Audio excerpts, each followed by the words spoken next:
안녕하세요. 건강한 삶의 동반자 브라보 시니어입니다. 아휴, 며칠 전에 마당에서 화분 정리하다가 어지러워서 그대로 주저앉았어요. 땀은 뻘뻘 나고 숨도 차고 결국 응급실까지 다녀왔죠. 이런 이야기 주변에서 한 번쯤 들어보셨을 겁니다. 실제로 여름철 무더위에 의한 건강 이상은 생각보다 훨씬 자주 그리고 심각하게 발생합니다. 이번 여름 정말 덥죠? 그런데 단순히 덥다는 걸로 끝나지 않습니다. 혹시 들어보셨나요? 여름철 무더위에 심장이 망가질 수 있다는 이야기. 믿기지 않으시겠지만 실제로 많은 시니어 분들께서 이 계절의 건강을 크게 해치십니다. 오늘 영상에서는 무더운 여름철 시니어가 조심해야 할 질병 5가지를 알려드리고 그에 맞는 똑똑한 예방법까지 함께 정리해 드릴게요. 이 정보만 잘 챙기셔도 이번 여름 훨씬 건강하게 보내실 수 있습니다.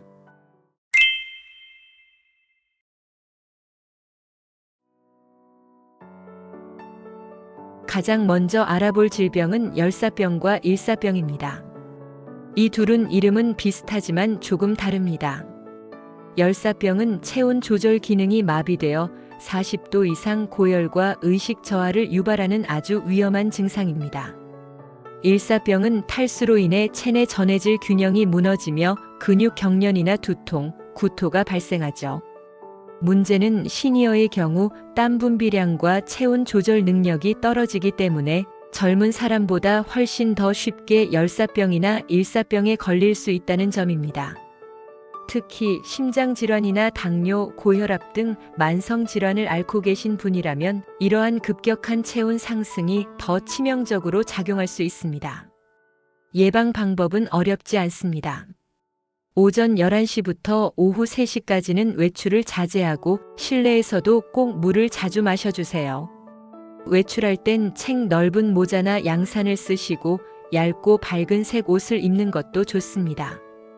실내는 에어컨과 선풍기를 병행해 26도에서 28도 정도로 유지하는 게 가장 좋습니다. 또한 신체에 열이 축적되지 않도록 가끔씩 손목, 발목 등 말초 부위를 시원한 물수건으로 닦아주는 것도 좋은 방법입니다. 두 번째는 생각보다 더 흔한 탈수증입니다. 우리는 흔히 땀이 많이 나야 탈수가 되는 줄 알지만 시니어 분들은 갈증을 잘 느끼지 못하는 경우가 많아 모르는 사이에 심각한 탈수 상태에 빠질 수 있습니다. 입이 마르고 소변이 줄고 어지럽고 피곤하다면 탈수를 의심해 보셔야 합니다. 특히 이뇨제를 복용하시는 분이나 저염식을 하시는 분은 더더욱 조심하셔야 합니다. 또한 탈수는 혈액을 농축시켜 혈압을 올리고 심장과 신장에 부담을 줄 수 있습니다. 예방을 위해서는 정해진 시간마다 물을 마신다는 습관을 들이시는 게 좋습니다. 갈증을 느끼기 전에 마시는 것이 핵심입니다. 얼음물보다는 미지근한 물이 몸에 더 좋고 수박이나 오이, 참외처럼 수분 많은 과일도 자주 드시면 도움이 됩니다. 전해질 음료도 좋은데 당이 없는 제품을 고르시는 게 좋습니다. 아침에 일어나자마자 한 잔, 식사 전후 한 잔, 자기 전 한 잔 정도의 루틴을 만들어 보세요. 세 번째는 여름철에 정말 많이 발생하는 식중독입니다. 더운 날씨에는 음식 속 세균이 빠르게 번식해서 단 몇 시간만 지나도 상한 음식을 먹게 되는 경우가 많습니다. 복통, 설사, 구토, 발열 등 증상이 나타나고 심한 경우 탈수나 폐혈증까지 갈 수 있습니다. 특히 면역력이 약한 시니어는 한 번 식중독에 걸리면 회복 속도가 더디고 기저질환을 악화시킬 수 있어 각별한 주의가 필요합니다. 예방법은 다음과 같습니다. 조리 후에는 가능한 한 빨리 2시간 이내에 음식을 드시고 남은 음식은 바로 냉장 보관하세요. 여름철 생채소는 반드시 흐르는 물에 3번 이상 깨끗이 씻어 드셔야 합니다. 고기나 해산물은 완전히 익힌 후 드시는 것을 추천드리며 외출 시엔 도시락이나 간식을 보냉백에 넣어 가지고 다니시는 걸 권장드립니다. 또한 주방 도마와 칼은 육류용, 채소용으로 구분해 사용하는 것이 좋습니다. 네 번째는 여름과는 어울리지 않을 것 같은 심혈관 질환입니다. 대부분 겨울에 심장병이 많다고 생각하시죠? 그런데 의외로 여름에도 위험합니다. 더운 날씨가 지속되면 몸속 수분이 부족해지고 혈액이 끈적해지면서 혈압이 올라가게 됩니다.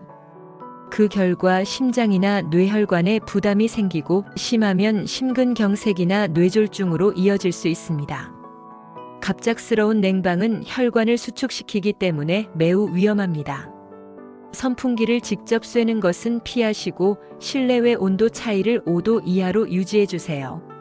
수분은 충분히 섭취하고 아침에 혈압을 체크하고 기록으로 남겨두는 것도 큰 도움이 됩니다. 또한 몸에 무리가 가지 않는 선에서 가벼운 스트레칭이나 실내 걷기를 통해 혈액순환을 돕는 것도 좋습니다. 가끔씩 창문을 열어 햇볕을 쬐는 것도 기분 전환과 비타민 D 흡수에 도움이 됩니다. 다섯 번째는 시니어 분들이 가장 많이 겪지만 잘 모르고 지나치는 냉방병입니다.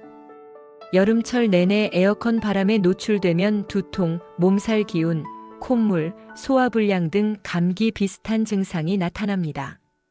특히 면역력이 약해진 상태에서는 감기보다 더 심각한 결과를 초래할 수 있습니다. 기침이 계속되거나 몸이 무겁고 소화가 잘 안 되는 상태가 지속된다면 단순한 피로가 아니라 냉방병일 가능성이 높습니다. 예방하려면 실내 온도를 너무 낮게 유지하지 마시고 한두 시간에 한 번씩은 창문을 열어 환기시켜 주세요. 또 얇은 겉옷을 항상 준비해 두고 냉방기 근처에서는 꼭 입으시는 걸 권장합니다. 속이 냉하지 않도록 따뜻한 차나 미지근한 국물 등을 자주 드시는 것도 도움이 됩니다. 취침 전에는 가벼운 족욕이나 따뜻한 물수건으로 배와 목덜미를 덮어주는 것도 효과적입니다. 여름은 누구에게나 힘든 계절이지만 시니어 분들에게는 특히나 조심해야 할 시기입니다. 오늘 말씀드린 5가지 열사병, 탈수증, 식중독, 심혈관 질환, 냉방병, 이 질병들의 공통점은 예방이 가능하다는 겁니다. 작은 습관만 바꿔도 건강을 지킬 수 있습니다. 이번 여름 우리 모두 건강하게 보내기 위해 영상에서 알려드린 예방법들을 꼭 실천해 보시길 바랍니다. 혹시 주변에 혼자 사시는 어르신이 계신다면 이 영상 내용을 함께 나눠보시는 것도 좋습니다. 관심과 나눔이 누군가의 건강을 지켜줄 수 있습니다. 브라보 시니어는 항상 여러분의 건강을 응원합니다. 도움이 되셨다면 좋아요와 구독, 알림 설정 부탁드립니다. 감사합니다.